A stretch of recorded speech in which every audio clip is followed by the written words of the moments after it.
Hey guys, Michael Gilbert, Road Test Editor here, and today we just wrapped up riding the 2020 Yamaha YZF R1 and R1M here at Circuito de Jerez.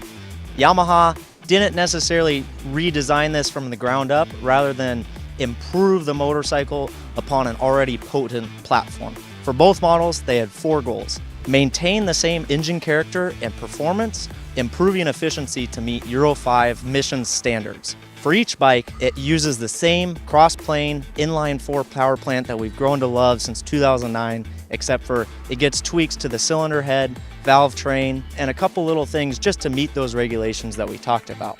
The chassis, same aluminum Delta Box chassis, except for with the R1 standard model, it gets updates to the shim stacks within the fork and shock, and Yamaha did this essentially just to improve feel and consistency. And on the racetrack, I have to say, I was really impressed. I think when you get down to the apex and all the corners where you're really asking a lot of the front fork and the rear shock, there was a feedback at the contact patch of the tire. You knew exactly what was going on, and I felt really comfortable running it in and just pushing my riding a little bit further. And I think for any of you wanting a motorcycle that's fun and confidence inspiring, this new 2020 Yamaha R1 does it well.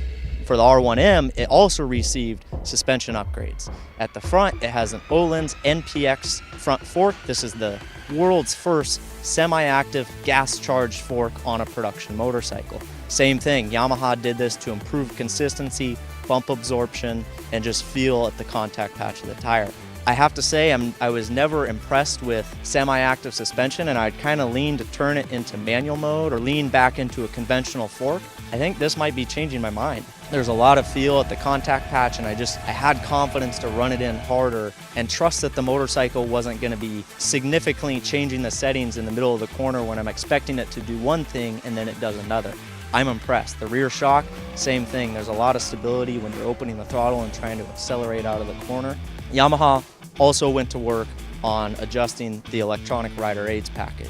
Biggest point is they included an engine brake management, EBM, which essentially allows you to tailor the off-throttle response to your liking. There's 3 modes, EB1 being the same setting as the outgoing 2019 model. EB2 and 3 are slightly less engine braking, so less deceleration as you roll off the throttle.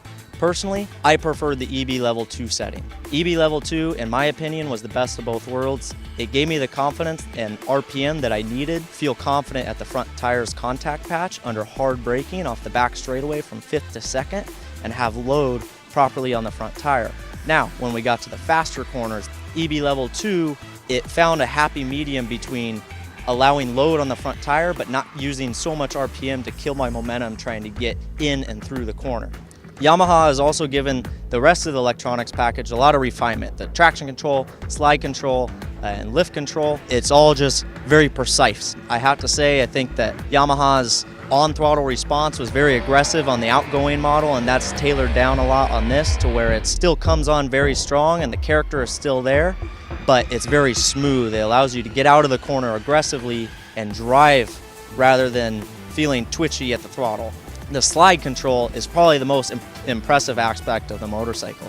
On the throttle, it kicks the rear end out to a select angle and then stays there. It really makes you feel like you're a MotoGP superstar. On the throttle, driving with a nice slide, and it's not foolproof, but it definitely improves your ability to accelerate off the corner.